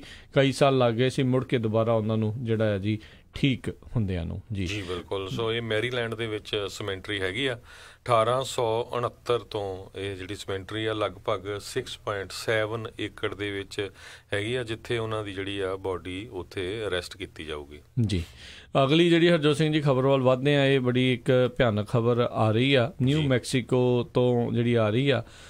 ਹਾਈਵੇ ਜਿਹੜਾ I-40 ਹੈਗਾ ਆ, ਉੱਥੇ ਇੱਕ ਜਿਹੜਾ ਸੈਮੀ ਟਰੱਕ ਜੋ ਕਿ ਜਾ ਰਿਹਾ ਸੀਗਾ ਵੈਸਟ ਬਾਉਂਡ, ਜਿਹੜਾ ਆਈ ਥਿੰਕ ਈਸਟ ਬਾਉਂਡ ਜਿਹੜਾ ਉਹ ਜਾ ਰਿਹਾ ਸੀਗਾ, ਅਚਾਨਕ ਉਸ ਦਾ ਇੱਕ ਟਾਇਰ ਜਿਹੜਾ ਆ ਉਹ ਫਟ ਗਿਆ ਅਤੇ ਉਹ ਮੀਡੀਅਮ ਨੂੰ ਕ੍ਰਾਸ ਕਰਕੇ ਜਿਹੜੀ ਆਪੋਜ਼ਿਟ ਸਾਈਡ ਟ੍ਰੈਫਿਕ ਆ ਰਹੀ ਸੀ ਉੱਧਰ ਨੂੰ ਜਿਹੜਾ ਚਲਾ ਗਿਆ, ਅਤੇ ਸਾਹਮਣੇ ਉਹੀ ਗ੍ਰੇ ਹਾਊਂਡ ਦੀ ਬੱਸ ਜਾ ਰਹੀ ਸੀ ਜਿਸ ਦੇ ਵਿੱਚ 49 ਲੋਕ ਸਵਾਰ ਸੀਗੇ। ਇੰਨਾ ਭਿਆਨਕ ਹੈਡ ਔਨ ਕੋਲੀਜਨ ਜਿਹੜਾ ਉੱਥੇ ਹਰਜੋਤ ਸਿੰਘ ਜੀ ਹੋਇਆ, ਜਿਸ ਦੇ ਵਿੱਚ 7 ਜਾਣਿਆਂ ਦੇ ਮਾਰੇ ਜਾਣ ਦੀ ਇਸ ਟਾਈਮ ਖਬਰ ਆਈ ਹੋਈ ਆ। 49 ਜਿੱਦਾਂ ਦੱਸਿਆ ਲੋਕ ਜਿਹੜੇ ਉਸ ਬੱਸ ਦੇ ਵਿੱਚ ਸਵਾਰ ਸੀਗੇ, ਅਤੇ ਇੱਦਾਂ ਲੱਗਦਾ ਹਰਜੋਤ ਸਿੰਘ ਜੀ ਵੀ ਦੋਨਾਂ ਹੀ ਜਿਹੜੇ ਡਰਾਈਵ ਕਰ ਰਹੇ ਹੋਣਗੇ, ਲੱਗਦਾ ਡਰਾਈਵਰਾਂ ਦਾ ਕੁਛ ਵੀ ਜਿਹੜਾ ਇਸ ਦੇ ਵਿੱਚ ਬਚਿਆ ਜਿਹੜਾ ਨਹੀਂ ਹੋਊਗਾ। ਸੋ ਬਹੁਤ ਇੱਕ ਮਾੜੀ ਜਿਹੜੀ ਆ ਘਟਨਾ ਆ ਇਹ ਵਾਪਰੀ ਆ। ਬਹੁਤ ਕਾਫੀ ਜੇ ਦੇਖੋ ਗ੍ਰੇ ਹਾਊਂਡ ਦੀ ਬੱਸ ਵੀ ਭਰੀ ਸੀਗੀ ਪੂਰੀ, ਆਲਮੋਸਟ 50 ਜਾਣੇ ਸੀਗੇ, ਅਤੇ ਅਚਾਨਕ ਉਸ ਦਾ ਟਾਇਰ ਫਟਣ ਕਰਕੇ ਜਿਹੜਾ ਸੈਮੀ ਟਰੱਕ ਸੀਗਾ, ਟ੍ਰੇਲਰ ਸੀਗਾ, ਅਤੇ ਉਹ ਮੀਡੀਅਨ ਕ੍ਰਾਸ ਕਰਕੇ ਦੂਜੇ ਪਾਸੇ ਚਲਾ ਗਿਆ। ਤਾਂ ਫਿਰ ਕਈ ਘੰਟਿਆਂ ਤੱਕ ਹਰਜੋਤ ਸਿੰਘ ਜੀ ਉੱਥੇ ਟ੍ਰੈਫਿਕ ਵੀ ਜਿਹੜਾ ਉਹ ਬੰਦ ਰਿਹਾ ਜਿਹੜਾ ਹਾਈਵੇ 40 ਜਿਹੜਾ ਵੈਸਟ ਬਾਉਂਡ ਜਿਹੜਾ ਸੀਗਾ ਉਸ ਦੇ ਉੱਤੇ। ਸੋ ਇਹ ਬਹੁਤ ਇੱਕ ਮਾੜੀ ਘਟਨਾ ਜਿਹੜੀ ਆ ਉਹ ਉੱਥੇ ਵਾਪਰੀ ਆ। ਨਿਊ ਮੈਕਸੀਕੋ ਦਾ ਜਿਹੜਾ ਇੱਕ ਸ਼ਹਿਰ ਹੈਗਾ ਆ ਥੋਰੇਓ, ਉੱਥੇ ਜਿਹੜਾ ਇਹ ਘਟਨਾ ਵਾਪਰੀ ਆ। ਅਗਲੀ ਖਬਰ ਵੱਲ ਚੱਲੀਏ। ਕਹਿੰਦੇ ਕੈਲੀਫੋਰਨੀਆ ਦੇ ਗਵਰਨਰ ਜੈਰੀ ਬਰਾਊਨ ਆ, ਉਹਨਾਂ ਦੀ ਜਿਹੜੀ ਹੁਣ ਲਾਸਟ ਟਰਮ ਹੈਗੀ ਆ, ਅਤੇ ਜਨਵਰੀ ਤੱਕ ਹੀ ਉਹ ਹੈਗੇ ਆ, ਕਿਉਂਕਿ ਨਵੰਬਰ ਦੇ ਵਿੱਚ ਇਲੈਕਸ਼ਨ ਹੋ ਜਾਣੀ ਆ, ਅਤੇ ਜਨਵਰੀ ਦੇ ਵਿੱਚ ਫਿਰ ਜਿਹੜੇ ਨਵੇਂ ਗਵਰਨਰ ਆਣੇ ਉਹਨਾਂ ਨੇ ਸਹੁੰ ਚੁੱਕ ਲੈਣੀ ਆ। ਅਤੇ ਇਹ ਖਬਰ ਆ ਰਹੀ ਹੈ ਕਹਿੰਦੇ ਵੀ ਹੋ ਸਕਦਾ ਜਿਹੜੇ ਕੈਲੀਫੋਰਨੀਆ ਦੇ ਜਿਹੜੇ ਗਵਰਨਰ ਆ ਉਹ ਜਿੰਨੇ ਵੀ ਡੈਥ ਰੋ ਦੇ ਉੱਤੇ ਲੋਕ ਹੈਗੇ ਆ ਉਹਨਾਂ ਦੀ ਜਿਹੜੀ ਸਜ਼ਾ ਆ ਉਸ ਨੂੰ ਮਾਫ ਕਰ ਦੇਣ। ਇਹ ਇੱਦਾਂ ਦਾ ਪ੍ਰੈਸੀਡੈਂਟ ਹੈਗਾ ਵੀ ਆ, ਅਤੇ 744 ਦੇ ਕਰੀਬ ਜਿਹੜੇ ਇਨਮੇਟਸ ਆ ਕੈਲੀਫੋਰਨੀਆ ਦੇ ਵਿੱਚ ਉਹ ਡੈਥ ਰੋ ਦੇ ਉੱਤੇ ਹੈਗੇ ਆ। ਸੋ ਬੇਸਿਕਲੀ ਸ਼ਾਇਦ ਉਹਨਾਂ ਨੂੰ ਸਜ਼ਾਏ ਮੌਤ ਨਹੀਂ ਦੇਣਗੇ, ਅਤੇ ਪਰ ਜਿਹੜੀ ਉਮਰ ਕੈਦ ਜਿਹੜੀ ਆ ਉਸ ਦੇ ਵਿੱਚ ਸ਼ਾਇਦ ਉਹਨਾਂ ਨੂੰ ਤਬਦੀਲ ਕਰ ਦੇਣਗੇ। ਬੇਸਿਕਲੀ ਮਰਸੀ ਪਟੀਸ਼ਨ ਜਿਹੜੀਆਂ ਜਾਂ ਪਾਈਆਂ ਹੋਣਗੀਆਂ, ਜਾਂ ਜਾਂਦੇ ਜਾਂਦੇ ਇੱਕ ਆਪਣਾ ਲੈਗੇਸੀ ਛੱਡਣ ਦੀ ਜਿਹੜੀ ਉਹ ਕੋਸ਼ਿਸ਼ ਕਰ ਰਹੇ ਆ। ਦੇਖੋ ਕੈਪੀਟਲ ਪਨਿਸ਼ਮੈਂਟ ਅਜੇ ਅਮਰੀਕਾ ਦੇ ਬਹੁਤ ਸਾਰੇ ਸੂਬਿਆਂ ਦੇ ਵਿੱਚ ਹੈਗੀ ਆ, ਉੱਥੇ ਜਿਹੜੇ ਆ ਉਹ ਦਿੱਤੀ ਜਾਂਦੀ ਆ, ਅਤੇ ਕਈ ਸੂਬਿਆਂ ਨੇ ਜਿਹੜਾ ਇਸ ਨੂੰ ਬੈਨ ਵੀ ਜਿਹੜਾ ਉਹ ਕੀਤਾ ਹੋਇਆ ਆ। ਸੋ ਇਹ ਦੇਖਣ ਵਾਲੀ ਗੱਲ ਰਹੂਗੀ ਵੀ ਕੀ ਵਾਕਿਆ ਹੀ ਜਿਹੜੇ ਡੈਥ ਰੋ ਦੇ ਉੱਤੇ ਹੈਗੇ ਆ, ਕਿਉਂਕਿ ਉਹਨਾਂ ਵਿੱਚ ਬੜੇ ਘਿਨਾਉਣੇ ਕੰਮ ਕਰਨ ਵਾਲਿਆਂ ਨੂੰ ਹੀ ਜਿਹੜੀ ਆ ਡੈਥ ਦੀ ਜਿਹੜੀ ਕੈਪੀਟਲ ਪਨਿਸ਼ਮੈਂਟ ਜਿਹੜੀ ਦਿੱਤੀ ਜਾਂਦੀ ਆ, ਇਹ ਦੇਖਣ ਵਾਲੀ ਗੱਲ ਹੋਊਗੀ ਵੀ ਇਹ ਕਰਨਗੇ ਜਾਂ ਨਹੀਂ ਕਰਨਗੇ। ਪਰ ਜੇ ਕਰਦੇ ਆ ਤਾਂ ਆਈ ਥਿੰਕ ਲੋਕਾਂ ਦੇ ਵਿੱਚ ਜਿਹੜੀ ਆਲੋਚਨਾ ਵੀ ਕਈਆਂ ਨੂੰ ਜਿਹੜੀ ਸਹਿਣੀ ਪਊਗੀ, ਪਰ ਬਹੁਤ ਸਾਰੇ ਲੋਕ ਕੈਪੀਟਲ ਪਨਿਸ਼ਮੈਂਟ ਦੇ ਖਿਲਾਫ ਵੀ ਹੈਗੇ ਨੇ ਵੀ ਜਿਹੜੀ ਇੱਦਾਂ ਸਜ਼ਾਏ ਮੌਤ ਜਿਹੜੀ ਉਹ ਨਹੀਂ ਮਿਲਣੀ ਚਾਹੀਦੀ, ਤੇ ਕਈ ਕੈਪੀਟਲ ਪਨਿਸ਼ਮੈਂਟ ਦੇ ਹੱਕ 'ਚ ਵੀ ਆ। ਜਿਸ ਤਰ੍ਹਾਂ ਇੱਕ ਜਿਹੜਾ ਉਹਨੂੰ ਸਜ਼ਾ ਹੋਈ ਉਹ ਹੈਗੀ ਆ ਮੌਤ ਦੀ, ਉਹ ਕਹਿੰਦੇ ਵੀ 8 ਸਾਲਾਂ ਦੀ ਜਿਹੜੀ ਬੱਚੀ ਸੀ ਉਹਨੂੰ ਪਤਾ ਨਹੀਂ ਕਿੰਨੇ ਵਾਰੀ ਉਹਨੂੰ ਚਾਕੂ ਮਾਰੇ, 10 ਘੰਟੇ ਉਹ ਤੜਫਦੀ ਰਹੀ ਤੇ ਉਹ ਤੋਂ ਬਾਅਦ ਉਹਦੀ ਮੌਤ ਹੋਈ। ਤੇ ਉਹ ਜਿਹੜਾ ਜਿਸਨੇ ਕੀਤਾ ਸੀ ਕਾਰਾ, ਇਹ ਉਹਨੂੰ ਮੌਤ ਦੀ ਸਜ਼ਾ ਦਿੱਤੀ ਹੋਈ ਆ, ਫਾਂਸੀ ਦੀ। ਸੋ ਹੁਣ ਇਹ ਦੇਖੋ ਵੀ ਜਿਹੜਾ ਗਵਰਨਰ ਆ ਉਹ ਕਿੰਨੇ ਨੂੰ ਮਾਫ਼ ਕਰਦੇ ਆ। ਈਵਨ ਸਾਡੇ ਪ੍ਰੈਜ਼ੀਡੈਂਟ ਆ ਉਹ ਵੀ ਮਾਫ਼ ਕਰਦੇ ਰਹੇ ਆ, ਹੋਰ ਕ੍ਰਿਮੀਨਲ ਹੋਣ ਜਾਂ ਹੋਰ ਕਿਸੇ ਤਰ੍ਹਾਂ ਦੇ ਵੀ ਜਿਹੜੇ ਕਿਸੇ ਕਾਰਨਾਂ ਕਰਕੇ ਜੇਲ੍ਹ ਦੇ ਵਿੱਚ ਹੈਗੇ ਆ। ਤੇ ਅਗਲੀ ਖਬਰ ਵੱਲ ਚੱਲੀਏ ਰਾਜਕਨਵੀਰ ਸਿੰਘ ਜੀ। ਆਪਾਂ ਜਿਸ ਤਰ੍ਹਾਂ ਦੱਸਿਆ ਸੀ ਵੀ ਕਹਿੰਦੇ ਸੀ ਵੀ ਫਰਾਈਡੇ ਜਿਹੜਾ ਹੈਗਾ ਆ, ਫਰਾਈਡੇ ਦੀ ਰਾਤ ਤੱਕ ਸ਼ਾਇਦ ਜਿਹੜਾ ਆ US ਤੇ ਕੈਨੇਡਾ ਦੇ ਜਿਹੜੇ ਟ੍ਰੇਡ ਦੇ ਪਾਰਟਨਰ ਆ ਉਹ ਆਪਸ ਦੇ ਵਿੱਚ ਹੱਥ ਮਿਲਾ ਲੈਣ, ਪਰ ਡੈਡਲਾਈਨ ਕਹਿੰਦੇ ਲਾਗੇ ਆ ਰਹੀ ਹੈਗੀ ਆ, ਕਿਉਂਕਿ ਅੱਜ ਸ਼ੁੱਕਰਵਾਰ ਹੈਗਾ ਤੇ ਥੋੜ੍ਹਾ ਟਾਈਮ ਰਹਿੰਦਾ ਆ ਸ਼ੁੱਕਰਵਾਰ ਖ਼ਤਮ ਹੋਣ ਨੂੰ। ਤੇ ਕਾਫੀ ਕਹਿੰਦੇ ਕਸਮਕਸ਼ ਜਿਹੜੀ ਆ ਉਹ ਚੱਲ ਰਹੀ ਹੈਗੀ ਆ, ਆਪਸ ਦੇ ਵਿੱਚ ਜਿਹੜੀ ਨੈਗੋਸ਼ੀਏਸ਼ਨ ਹੋ ਰਹੀ ਆ, ਖਾਸ ਕਰਕੇ ਜਿਹੜੀ ਆ ਐਗਰੀਕਲਚਰ ਵਾਲਾ ਪੋਰਸ਼ਨ ਆ ਉਹਦੇ ਉੱਤੇ ਜਿਹੜਾ ਸਾਰੀ ਨੈਗੋਸ਼ੀਏਸ਼ਨ ਉਹ ਰੁਕੀ ਹੋਈ ਆ। ਚਾਹੇ ਉਹਦੇ 'ਚ ਡੇਅਰੀ ਪ੍ਰੋਡਕਟ ਆ ਜਾਂ ਫੂਡ ਦੇ ਹੈਗੇ ਆ, ਉਹ ਮੇਨ ਕਹਿੰਦੇ ਰੀਜ਼ਨ ਬਣਿਆ ਹੋਇਆ ਦੋਨਾਂ ਦੇ ਵਿੱਚ ਕਿਸੇ ਤਰ੍ਹਾਂ ਦੀ ਨੈਗੋਸ਼ੀਏਸ਼ਨ ਨੂੰ ਸਿਰੇ ਚਾੜਨ ਦੇ ਲਈ। ਬਿਲਕੁਲ ਇਸ ਟਾਈਮ ਕਾਫੀ ਟੈਂਸ ਮਾਹੌਲ ਜਿਹੜਾ ਉਹ ਬਣਿਆ ਪਿਆ ਆ। ਬਿਲਕੁਲ ਵੀ ਕਦੋਂ, ਕਿਉਂਕਿ ਸਮੇਂ ਹੁਣ ਤਾਂ ਘੰਟਿਆਂ ਬੰਦੀ ਦਾ ਹੀ ਜਿਹੜਾ ਸਮਾਂ ਉਹ ਰਹਿ ਗਿਆ ਆ। North American free trade agreement ਦੇ ਤਹਿਤ ਦੇਖਦੇ ਹਾਂ ਵੀ ਇਸ ਦੇ ਵਿੱਚ ਕਿਹੜੀਆਂ ਗੱਲਾਂ ਜਿਹੜੀਆਂ ਹੋਣਗੀਆਂ, ਕਿਉਂਕਿ ਪਿਛਲੇ ਤਕਰੀਬਨ ਕੱਲ੍ਹ ਪਰਸੋਂ ਦੇ ਵਿੱਚ ਕਾਫੀ ਲੰਮੀਆਂ ਮੈਰਾਥਨ ਮੀਟਿੰਗਸ ਜਿਹੜੀਆਂ ਦੋਨੋਂ ਹੀ ਮੁਲਕਾਂ ਦੇ ਡੈਲੀਗੇਸ਼ਨਸ ਦੇ ਦਰਮਿਆਨ ਹੋਈਆਂ ਆ। ਸੋ ਇਹ ਹੁਣ ਦੇਖਣ ਵਾਲੀ ਗੱਲ ਆ ਉਹ ਰਹੂਗੀ ਵੀ ਕੀ ਜਿਹੜਾ ਇਸ ਦੇ ਵਿੱਚ ਉਹ ਬਣਦਾ ਆ। ਪਿਛਲੇ ਸਾਲ ਤੋਂ ਹੀ ਜਦੋਂ ਤੋਂ ਹੀ ਇਨਫੈਕਟ ਜਿਹੜੇ ਡੋਨਲਡ ਟਰੰਪ ਬਣੇ ਨੇ ਰਾਸ਼ਟਰਪਤੀ, ਉਹਨਾਂ ਨੇ ਇਸ ਨੂੰ ਕਿਹਾ ਆ ਵੀ ਜਿਹੜਾ ਨਾਫਟਾ ਹੈਗਾ ਆ ਇਹ ਅਮਰੀਕਾ ਦੇ ਲਈ ਜਿਹੜਾ ਬੈਡ ਆ, ਕਿਉਂਕਿ ਹਮੇਸ਼ਾ ਜਿਹੜਾ ਘਾਟੇ ਦਾ ਸੌਦਾ ਜਿਹੜਾ ਉਹ ਕਰ ਰਹੇ ਨੇ। ਇਸੇ ਤਰੀਕੇ ਦੇ ਨਾਲ ਉਹਨਾਂ ਨੇ ਜਿਹੜੀ ਟਰਾਂਸ ਪੈਸੀਫਿਕ ਵਾਲੀ ਸੀਗੀ ਉਹਦੇ ਨਾਲ ਵੀ ਜਿਹੜਾ ਇਹੀ ਆਖਿਆ ਸੀ, ਜਿਹੜਾ ਯੂਰਪੀਅਨ ਸੰਘ ਦੇ ਨਾਲ ਉਹ ਬਾਅਦ ਦੇ ਵਿੱਚ ਚਾਈਨਾ ਨੂੰ ਤਾਂ ਚੰਗਾ ਟੈਰਿਫ ਲਾਈ ਜਾਂਦੇ ਸੀ, ਪਰ ਯੂਰਪੀਅਨ ਸੰਘ ਵਾਲੇ ਤਾਂ ਆ ਗਏ ਸੀਗੇ ਬਾਅਦ 'ਚ ਮੁੜ ਕੇ ਲਾਈਨ ਦੇ ਉੱਤੇ, ਅਤੇ ਉਹ ਕਹਿੰਦੇ ਸੀਗੇ ਵੀ ਚਲੋ ਅਸੀਂ ਜ਼ੀਰੋ ਪ੍ਰੋਫਿਟ ਵਾਲੇ ਆ, ਉਸ ਵਾਲੇ ਪਾਸੇ ਨੂੰ ਜ਼ੀਰੋ ਟੈਰਿਫ ਵੱਲ ਨੂੰ ਜਿਹੜਾ ਉਹ ਆਪਾਂ ਵਧਾਂਗੇ। ਸੋ ਇਹ ਹੁਣ ਦੇਖਣ ਵਾਲੀ ਗੱਲ ਰਹੂਗੀ ਵੀ ਕੈਨੇਡਾ ਦੇ ਨਾਲ ਜਿਹੜਾ ਉਹ ਕਿਸ ਤਰੀਕੇ ਦੇ ਨਾਲ ਗੱਲ ਬਣਦੀ ਆ। ਸੋ ਕਾਫੀ ਅਹਿਮ ਜਿਹੜੀ ਚੀਜ਼ ਹੈਗੀ, ਚਾਹੇ ਜਿੱਦਾਂ ਤੁਸੀਂ ਡੇਅਰੀ ਪ੍ਰੋਡਕਟ ਕਿਹਾ ਆ, ਜਿਹੜੇ ਕੈਨੇਡਾ ਵਾਲੇ ਆ ਉਹ ਆਪਣੇ ਜਿਹੜੇ ਡੇਅਰੀ ਉਤਪਾਦਕ ਹੈਗੇ ਆ ਉਹਨਾਂ ਦੀ ਭਲਾਈ ਵਾਸਤੇ ਅਮਰੀਕਾ ਵਾਲਿਆਂ ਦੇ ਉੱਤੇ ਜ਼ਿਆਦਾ ਟੈਰਿਫ ਲਾਉਂਦੇ ਤਾਂ ਜੋ ਉਹਨਾਂ ਦਾ ਦੁੱਧ ਜਿਹੜਾ ਇੱਕ ਹਿਸਾਬ ਦੇ ਨਾਲ ਉਹ ਜ਼ਿਆਦਾ ਵਿਕੇ, ਪਰ ਫਿਰ ਵੀ ਲੋਕ ਇੱਧਰ ਵਾਲਾ ਜਿਹੜਾ ਉਹ ਖਰੀਦਦੇ ਨੇ ਕਿਉਂਕਿ ਇੱਧਰ ਵਾਲਾ ਜਦੋਂ ਸਸਤਾ ਹੁੰਦਾ ਆ। ਸੋ ਕਾਫੀ ਜਿਹੜੀ ਇੱਕ ਸਿਚੁਏਸ਼ਨ ਇਸ ਤਰੀਕੇ ਦੇ ਨਾਲ ਹਿਸਾਬ ਦੇ ਨਾਲ ਜਿਹੜੀ ਆ ਉਹ ਬਣੀ ਪਈ ਹੋਈ ਆ। ਸੋ ਬਿਲਕੁਲ US ਦੇ ਟ੍ਰੇਡ ਰਿਪਰੈਜ਼ੈਂਟੇਟਿਵ ਜਿਹੜੇ ਰੋਬਰਟ ਲਾਈਟਜ਼ੀਜ਼ਰ ਆ ਤੇ ਕੈਨੇਡੀਅਨ ਫੋਰਨ ਮਿਨਿਸਟਰ ਜਿਹੜੇ ਹੈਗੇ ਕ੍ਰਿਸਟੀਆ ਫਰੀਲੈਂਡ, ਇਹਨਾਂ ਨੇ ਅੱਜ ਸਵੇਰੇ ਫੇਰ ਗੱਲਬਾਤ ਸ਼ੁਰੂ ਕਰ ਦਿੱਤੀ ਆ ਤੇ ਮੈਕਸੀਕੋ ਵਾਲੇ ਕਹਿੰਦੇ ਸਟੈਂਡ ਬਾਈ ਦੇ ਉੱਤੇ ਹੈਗੇ ਆ, ਕਿਉਂਕਿ ਪ੍ਰੈਜ਼ੀਡੈਂਟ ਟਰੰਪ ਨੇ ਤਾਂ ਇਹ ਕਿਹਾ ਸੀ ਵੀ ਮੈਕਸੀਕੋ ਦੇ ਨਾਲ ਸਾਡਾ ਡਿਫਰੈਂਟ ਹੋਊਗਾ ਤੇ ਕੈਨੇਡਾ ਨਾਲ ਡਿਫਰੈਂਟ ਹੋਊਗਾ, ਤੇ ਵਿੱਚ ਐਡਮਿਨਿਸਟ੍ਰੇਸ਼ਨ ਦੇ ਕਈ ਇਹ ਵੀ ਕਹਿੰਦੇ ਸੀ ਵੀ ਨਹੀਂ ਤਿੰਨਾਂ ਦਾ ਹੀ ਜਿਹੜਾ ਸੇਮ ਹੋਣਾ ਚਾਹੀਦਾ ਆ।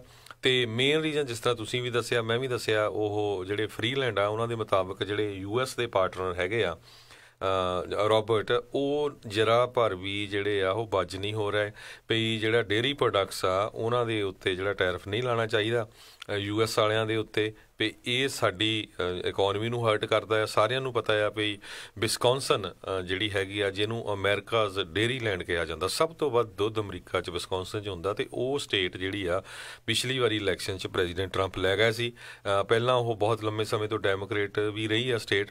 ਸੋ ਹੁਣ ਆਉਣ ਵਾਲੇ ਸਮੇਂ 'ਚ ਇਲੈਕਸ਼ਨ ਹੋਣੀ ਆ, ਸੋ ਉਹ ਵੀ ਚਾਹੁੰਦੇ ਆ ਵੀ ਜਿਹੜੇ ਉੱਥੇ ਦੇ ਫਾਰਮਰ ਆ ਉਹਨਾਂ ਦਾ ਸਾਥ ਦੇਣ ਤੇ ਜਿਹੜੇ ਕੈਨੇਡਾ ਵਾਲੇ ਆ ਉਹ ਵੀ ਹੁਣ ਇੱਕ ਤਰ੍ਹਾਂ ਨਾਲ ਉਹਨਾਂ ਦੇ ਉੱਤੇ ਵੀ ਜਿਹੜਾ ਰਗੜਾ ਲੱਗਾ ਹੈ, ਕਿਉਂਕਿ ਕੈਨੇਡਾ 'ਚ ਵੀ ਇਲੈਕਸ਼ਨ ਹੋਣੀ ਹੈ ਤੇ ਜੇ ਉਹ ਇੱਧਰੋਂ ਕੰਸੈਸ਼ਨ ਦੇ ਦਿੰਦੇ ਹੈਗੇ ਆ ਤੇ ਫਿਰ ਜਿਹੜੇ ਕੈਨੇਡੀਅਨ ਫਾਰਮਰਸ ਹੈਗੇ ਆ ਉਹ ਬਹੁਤ ਹਰਟ ਹੋਣੇ ਆ ਤੇ ਕੈਨੇਡਾ ਦੀ ਜਿਹੜੀ ਇਲੈਕਸ਼ਨਸ ਆ ਉਹਦੇ ਵਿੱਚ ਜਿਹੜਾ ਆ ਉਹ ਬਹੁਤ ਅਸਰ ਪਾਉਣਗੇ।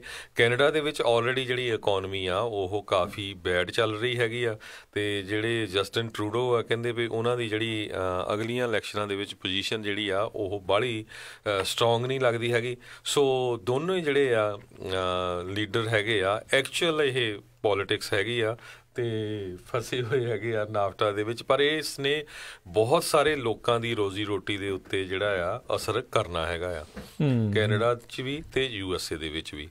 ਜੀ ਜੀ ਬਿਲਕੁਲ। ਸੋ ਲੈਟਸ ਸੀ ਜਿਹੜਾ ਇਸ ਦੇ ਵਿੱਚ ਕੀ ਬਣਦਾ ਆ। ਅਜੇ ਹੁਣ ਕੁਝ ਘੰਟੇ ਜਿਹੜੇ ਉਹ ਬਾਕੀ ਆ, ਜਾਂ ਤਾਂ ਕੁਝ ਪੋਜ਼ੀਟਿਵ ਨਿਊਜ਼ ਆਊਗੀ, ਨਹੀਂ ਤਾਂ ਫਿਰ ਰੌਲਾ ਰੱਪਾ ਇੱਦਾਂ ਹੀ ਜਿਹੜਾ ਚੱਲਦਾ ਰਹੂਗਾ। ਅਮਰੀਕਾ ਵਾਲੇ ਜਿਹੜਾ ਆਪਣਾ ਐਗਰੀਮੈਂਟ ਮੈਕਸੀਕੋ ਨਾਲ ਬਣਿਆ ਆ, ਫਿਰ ਉਹਦੇ ਹਿਸਾਬ ਦੇ ਨਾਲ ਸਿਰਫ ਉਸ ਦੇ ਨਾਲ ਹੀ ਜਿਹੜਾ ਉਹ ਚੱਲਣਗੇ। ਅਗਲੀ ਜਿਹੜੀ ਆਪਾਂ ਗੱਲ ਕਰਦੇ ਹਾਂ, ਰਾਸ਼ਟਰਪਤੀ ਟਰੰਪ ਨੇ 2019 ਦੇ ਵਿੱਚ ਸਾਰੇ ਹੀ ਜਿਹੜੇ ਫੈਡਰਲ ਜਿਹੜੇ ਵਰਕਰਸ ਹੈਗੇ ਆ, ਜਿਨ੍ਹਾਂ ਵਿੱਚ ਤਕਰੀਬਨ 2 ਮਿਲੀਅਨ ਫੈਡਰਲ ਇੰਪਲਾਈ ਜਿਹੜੇ ਆਉਂਦੇ ਨੇ, 2019 ਦੇ ਵਿੱਚ ਉਹਨਾਂ ਦੀਆਂ ਸੈਲਰੀਜ਼ ਦੇ ਉੱਤੇ ਜਿਹੜਾ ਫਰੀਜ਼ ਲਾ ਦਿੱਤਾ ਹੈ। ਕਹਿੰਦੇ ਕਿਸੇ ਨੂੰ ਵੀ ਜਿਹੜਾ ਆ ਪੇ ਦੇ ਵਿੱਚ ਵਾਧਾ ਜਿਹੜਾ ਆ ਉਹ ਨਹੀਂ ਮਿਲੇਗਾ। ਮਕਸਦ ਉਹਨਾਂ ਨੇ ਇਸ ਦੇ ਪਿੱਛੇ ਇਹੀ ਦੱਸਿਆ ਵੀ ਜਿਹੜਾ ਆ ਬੋਝ ਖਜ਼ਾਨੇ ਉੱਤੇ ਜਿਹੜਾ ਵੱਧ ਰਿਹਾ ਆ। ਹੁਣ ਤੁਸੀਂ ਦੇਖੋ ਵੀ ਕਿੰਨੀਆਂ ਵੱਡੀਆਂ ਕੰਪਨੀਆਂ ਨੂੰ ਕਿੰਨੇ ਪਰਸੈਂਟ ਜਿਹੜਾ ਟੈਕਸ ਦੀ ਜਿਹੜੀ ਛੋਟ ਆ ਰੀਸੈਂਟਲੀ ਇਹਨਾਂ ਦੇ ਜਿਹੜੇ ਟਰੰਪ ਟੈਕਸ ਰਿਫਾਰਮ ਦੇ ਵਿੱਚ ਜਿਹੜੀ ਮਿਲੀ ਹੈ, ਜਿਹੜੀ ਕਿ ਬਿਲੀਅਨਸ ਆਫ ਡਾਲਰ ਦੇ ਵਿੱਚ ਗਈ ਆ। ਪਰ ਜਿਹੜਾ ਕਿ ਫੈਡਰਲ ਇੰਪਲੋਈਜ਼ ਦੇ ਜਿਹੜੇ ਪੇ ਦੇ ਵਿੱਚ ਵਾਧਾ ਆ, ਜੋ ਕਿ ਹਰ ਸਾਲ ਤੋਂ ਬਾਅਦ ਚਾਹੇ ਉਹ 1% ਹੋਵੇ, ਚਾਹੇ ਉਹ 2% ਹੋਵੇ ਜਾਂ ਕੁਛ ਪਰਸੈਂਟ, ਜਿੰਨੀ ਵੀ ਮੱਦ ਰੱਖੀ ਗਈ ਆ ਉਹਦੇ ਹਿਸਾਬ ਨਾਲ ਹੁੰਦਾ ਹੈ। ਪਰ ਉਸ ਦੇ ਉੱਤੇ ਉਹਨਾਂ ਨੇ ਟੋਟਲ ਜਿਹੜੀ ਆ ਉਹ ਰੋਕ ਉਹ ਹੁਣ ਲਾਉਣ ਜਾ ਰਹੇ ਆ। ਕਹਿੰਦੇ ਵੀ ਖਜ਼ਾਨੇ ਉੱਤੇ ਜਿਹੜਾ ਬੋਝ ਆ ਇਸ ਦੇ ਨਾਲ ਵੱਧ ਜਾਊਗਾ। ਰੀਸੈਂਟਲੀ ਸੈਨੇਟ ਨੇ ਜਿਹੜਾ ਆ ਤਕਰੀਬਨ 2% ਜਿਹੜੇ ਇਨਕਰੀਜ਼ ਦਾ ਇੱਕ ਬਿੱਲ ਆ ਉਹ ਪਾਸ ਜਿਹੜਾ ਪ੍ਰਪੋਜ਼ ਜਿਹੜਾ ਉਹ ਕੀਤਾ ਸੀਗਾ, ਪਰ ਉਸ ਦੇ ਉੱਤੇ ਵੀ ਜਿਹੜਾ ਹੁਣ ਰਾਸ਼ਟਰਪਤੀ ਟਰੰਪ ਜਿਹੜੇ ਰੋਕ ਲਾ ਰਹੇ ਨੇ। ਸੋ ਆਈ ਡੋਂਟ ਨੋ ਵੀ ਇਸ ਦੇ ਵਿੱਚ ਕਿਹੜੀ ਜਿਹੜਾ ਕਿਉਂ ਅਚਾਨਕ ਇਹਦੇ ਕਰਕੇ ਜਿਹੜਾ ਬੋਝ ਜਿਹੜਾ ਉਹ ਵਧੂਗਾ, ਜਦ ਕਿ ਵੱਡੀਆਂ ਕੰਪਨੀਆਂ ਨੂੰ ਬਿਲੀਅਨਸ ਆਫ ਡਾਲਰ ਦਾ ਜਿਹੜਾ ਟੈਕਸ ਕੱਟ ਦੇ ਕੇ ਉਹਦੇ ਨਾਲ ਬੋਝ ਜਿਹੜਾ ਉਹ ਕਿਉਂ ਨਹੀਂ ਵਧੂਗਾ। ਸੋ ਤਕਰੀਬਨ ਦੇਖੋ 2 ਮਿਲੀਅਨ ਲੋਕ ਜਿਹੜੇ ਆ ਇਸ ਦੇ ਨਾਲ ਇਹਨਾਂ ਦੇ ਜਿਹੜਾ ਉੱਤੇ ਅਸਰ ਇਸ ਦਾ ਪਊਗਾ ਜੀ। ਤੇ ਅਗਲੀ ਖਬਰ ਜਿਹੜੀ ਕੈਨੇਡਾ ਤੋਂ ਆ ਰਹੀ ਆ, ਸਾਡਾ ਸਮਾਂ ਵੀ ਸਮਾਪਤ ਹੋਣ ਵਾਲਾ। ਕੈਨੇਡਾ ਦੇ ਵਿੱਚ ਕਈ ਸਟੇਟਾਂ ਜਿਹੜੀਆਂ ਆ, ਖਾਸ ਕਰਕੇ ਬ੍ਰਿਟਿਸ਼ ਕੋਲੰਬੀਆ, ਉੱਥੇ ਜਿਹੜੇ ਆ ਤੁਸੀਂ ਦਸਤਾਰ ਸਜਾ ਕੇ ਮੋਟਰਸਾਈਕਲ ਚਲਾ ਸਕਦੇ ਹੋ। ਤੇ ਪਿਛਲੇ ਕਈ ਸਾਲਾਂ ਤੋਂ ਜਿਹੜੀ ਆ ਓਨਟਾਰੀਓ ਸਟੇਟ ਹੈਗੀ ਆ, ਟੋਰਾਂਟੋ ਵਾਲਾ ਏਰੀਆ, ਉਸ ਉੱਥੇ ਜਿਹੜਾ ਆ ਟੋਰਾਂਟੋ ਦੇ ਵਿੱਚ ਵੀ ਉੱਥੇ ਜਿਹੜਾ ਸਿੱਖਾਂ ਨੂੰ ਅਲਾਓ ਨਹੀਂ ਕੀਤਾ ਜਾਂਦਾ ਸੀ ਵੀ ਉਹ ਦਸਤਾਰ ਸਜਾ ਕੇ ਮੋਟਰਸਾਈਕਲ ਚਲਾ ਸਕਣ। ਹੁਣ ਜਿਹੜੀ ਆ ਉੱਥੇ ਦੀ ਡਗ ਗਵਰਨਮੈਂਟ ਆ ਓਨਟਾਰੀਓ ਸਟੇਟ ਦੀ, ਉਹ ਇੱਕ ਨਵਾਂ ਓਨਟਾਰੀਓ ਦਾ ਪ੍ਰੀਮੀਅਰ ਜਿਹੜਾ ਹੈਗਾ ਆ ਉਹ ਡਗ ਫੋਰਡ, ਉਹ ਨਵਾਂ ਇੱਕ ਬਿੱਲ ਲੈ ਕੇ ਆ ਰਿਹਾ, ਜਿਹਦੇ ਮੁਤਾਬਕ ਜਿਹੜੇ ਸਿੱਖ ਆ ਉਹਨਾਂ ਨੂੰ ਮੋਟਰਸਾਈਕਲ ਚਲਾਉਣ ਦੇ ਵੇਲੇ ਜਿਹੜਾ ਕਿਸੇ ਤਰ੍ਹਾਂ ਦਾ ਹੈਲਮਟ ਪਾਉਣ ਦੀ ਜ਼ਰੂਰਤ ਨਹੀਂ ਪਊਗੀ, ਐਜ਼ ਲੌਂਗ ਐਜ਼ ਉਹਨਾਂ ਨੇ ਜਿਹੜੀ ਦਸਤਾਰ ਸਜਾਈ ਹੋਈ ਆ। ਸੋ ਇਹ ਤੋਂ ਬਾਅਦ ਅਲਬਰਟਾ ਵਾਲੇ ਵੀ ਇਹੀ ਸੋਚ ਰਹੇ ਆ। ਸੋ ਮੈਨੂੰ ਪਤਾ ਕੈਲੀਫੋਰਨੀਆ ਦੇ ਵਿੱਚ ਵੀ, US ਦੇ ਵਿੱਚ ਵੀ ਕਈ ਸਟੇਟਾਂ 'ਚ ਇਹ ਮੂਵਮੈਂਟ ਚੱਲ ਰਹੀ ਹੈਗੀ ਆ। ਸੋ ਹੋਪਫੁਲੀ ਕੈਨੇਡਾ ਵੱਲ ਦੇਖ ਕੇ ਜਿਹੜਾ ਆ ਇੱਥੇ ਵੀ ਕਿਸੇ ਨਾ ਕਿਸੇ ਸਟੇਟ ਦੇ ਵਿੱਚ ਜਿਹੜਾ ਆ ਸਿੱਖਾਂ ਨੂੰ ਫਿਰ ਅਲਾਓ ਕੀਤਾ ਜਾਊਗਾ ਦਸਤਾਰ ਸਜਾ ਕੇ। ਨਹੀਂ, ਬਹੁਤ ਸਾਰੇ ਸਟੇਟ ਹੈਗੇ ਆ ਹਰਜੋਤ ਸਿੰਘ ਜੀ ਜਿੱਥੇ ਕੋਈ ਹੈ ਹੀ ਨਹੀਂ ਆ ਵੀ ਤੁਸੀਂ ਹੈਲਮਟ ਪਾਉਣਾ ਆ ਜਾਂ ਨਹੀਂ ਪਾਉਣਾ। ਸੋ ਜਿੱਥੇ ਹੈਲਮਟ ਪਾਉਣ ਦੀ ਕੋਈ ਹੈ ਨਹੀਂ ਆ ਵੀ ਤੁਸੀਂ ਨਹੀਂ ਬਗੈਰ ਪਾਏ ਵੀ ਜਿਹੜਾ ਚਲਾ ਸਕਦੇ ਆ, ਸੋ ਉੱਥੇ ਤਾਂ ਬੰਦਾ ਜਿਹੜਾ ਪੱਗ ਬੰਨ੍ਹ ਕੇ ਜਿਹੜਾ ਡੈਫੀਨੇਟਲੀ ਫਿਰ ਉਹ ਚਲਾ ਸਕਦਾ ਹੋਊਗਾ। ਪਰ ਫਿਰ ਬਹੁਤ ਸਾਰੇ ਲੋਕ ਜਿਹੜੇ ਹੈਲਮਟ ਦੇ ਹੱਕ ਵਾਲੇ ਉਹ ਕਹਿੰਦੇ ਆ ਵੀ ਇਹ ਤਾਂ ਬੰਦੇ ਦੀ ਸਿਕਿਉਰਿਟੀ ਵਾਸਤੇ ਹੁੰਦੀ ਆ, ਵੀ ਸੇਫਟੀ ਵਾਸਤੇ ਆ, ਵੀ ਜੇ ਬਾਈ ਚਾਂਸ ਰੱਬ ਨਾ ਕਰੇ ਕੋਈ ਐਕਸੀਡੈਂਟ ਹੁੰਦਾ ਤਾਂ ਬੰਦਾ ਬਚ ਜਾਂਦਾ ਆ। ਸੋ ਪਰ ਜਿਹੜਾ ਸਿੱਖਾਂ ਵੱਲੋਂ ਇਹ ਤਰਕ ਹੈਗਾ ਵੀ ਜਿਹੜੀ ਪੱਗ ਆ, ਕਿਉਂਕਿ ਇਹ ਵੱਡੀ ਹੁੰਦੀ ਆ, ਇਹਦੇ ਨਾਲ ਜਿਹੜਾ ਕਾਫੀ ਜੇ ਕੋਈ ਸੱਟ ਪਿੱਟ ਲੱਗਣ ਦਾ ਖਤਰਾ ਇਸ ਦੇ ਨਾਲ ਘੱਟ ਜਾਂਦਾ ਆ। ਅਤੇ ਕਿਉਂਕਿ ਫਿਰ ਇਹਦੇ ਨਾਲ ਇਹ ਆ ਵੀ ਜਿਹੜੇ ਬਹੁਤ ਸਾਰੇ ਸਿੱਖ ਨੇ ਜਿਹੜੇ ਚਲਾਉਣਾ ਚਾਹੁੰਦੇ ਨੇ ਮੋਟਰਸਾਈਕਲ ਪੱਗ ਬੰਨ੍ਹ ਕੇ, ਉਹ ਫਿਰ ਉਹ ਚਲਾ ਨਹੀਂ ਸਕਣਗੇ। ਸੋ ਇੱਕ ਜੇ ਐਕਸੈਪਸ਼ਨ ਇੱਦਾਂ ਮਿਲਦੀਆਂ, ਇਸ ਤੋਂ ਬਾਅਦ ਦੇ ਵਿੱਚ ਹੋ ਸਕਦਾ ਕਈ ਹੋਰ ਲੋਕ ਵੀ ਜਿਹੜੀਆਂ ਐਕਸੈਪਸ਼ਨਸ ਆ ਉਸ ਦੀ ਮੰਗ ਜਿਹੜੀ ਆ ਉਹ ਕਰਨ। ਪਰ ਉਹ ਫਿਰ ਨਾਲ ਇਹ ਵੀ ਦਿੱਤਾ ਜਾਂਦਾ ਵੀ ਜੇ ਸਿਰ ਦੇ ਵਿੱਚ ਸੀਨਿਆਂ ਦੇ ਵਿੱਚ ਗੋਲੀ ਜਿਹੜੀ ਆ ਉਹ ਖਾਧੀ ਜਾ ਸਕਦੀ ਹੈ ਵਰਲਡ ਵਾਰ ਦੇ ਵਿੱਚ ਪੱਗਾਂ ਬੰਨ੍ਹ ਕੇ, ਤਾਂ ਫਿਰ ਮੋਟਰਸਾਈਕਲ ਚਲਾਉਣ ਦੇ ਵਿੱਚ ਕੀ ਪ੍ਰੋਬਲਮ? ਜੀ ਸੋ ਬਿਲਕੁਲ। ਤੇ ਜਿਹੜੇ ਕੈਨੇਡਾ ਦੇ ਵਿੱਚ ਮੋਟਰਸਾਈਕਲ ਕਲੱਬ ਆ, ਕਹਿੰਦੇ ਪਿਛਲੇ ਦਿਨਾਂ ਦੇ ਵਿੱਚ ਉਹਨਾਂ ਨੇ $1 ਲੱਖ ਜਿਹੜਾ ਕੈਂਸਰ ਸੁਸਾਇਟੀ ਲਈ ਇਕੱਠਾ ਕੀਤਾ ਸੀ, ਤੇ $35,000 ਜਿਹੜਾ ਆ ਇੱਕ ਡਾਇਬਟੀਜ਼ ਕੈਨੇਡਾ ਦੇ ਲਈ ਉਹਨਾਂ ਨੇ ਇਕੱਠਾ ਕੀਤਾ ਸੀ। ਸੋ ਇੱਦਾਂ ਦੇ ਜਿਹੜੇ ਸੋਸ਼ਲ ਵਰਕ ਆ ਉਹ ਬਹੁਤ ਕਰਦੇ ਰਹਿੰਦੇ ਆ। ਤੇ ਸਰੋਤਿਆਂ ਨੂੰ ਦੱਸਦੀ ਜਾਈਏ, ਕੈਨੇਡਾ ਦੇ ਵਿੱਚ ਮੋਟਰਸਾਈਕਲ ਚਲਾਉਣ ਵਾਲੇ ਜਿਹੜੇ ਪੰਜਾਬੀ ਆ ਉਹਨਾਂ ਦੀ ਗਿਣਤੀ ਕਾਫੀ ਜ਼ਿਆਦਾ ਹੈਗੀ ਆ। ਜੀ ਜੀ।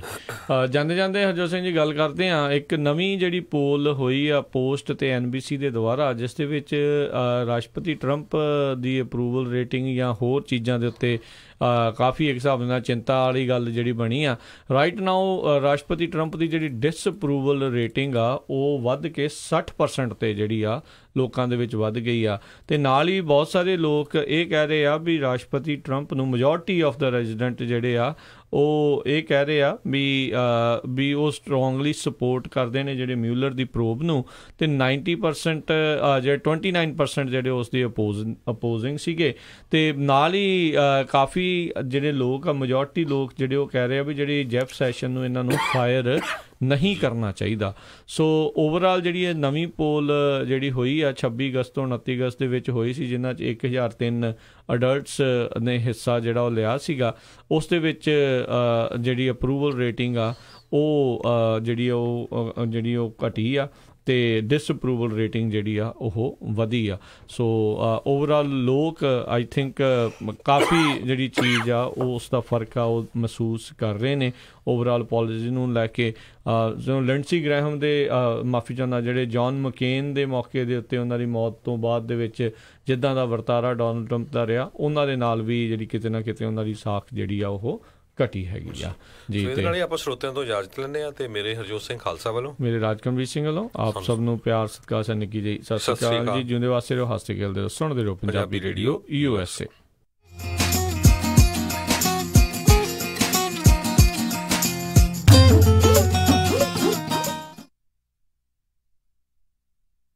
ਮੈਂ ਕਹਿੰਦੀ ਹਾਂ ਜੀ ਮੁੰਡੇ ਦਾ ਆਪਾਂ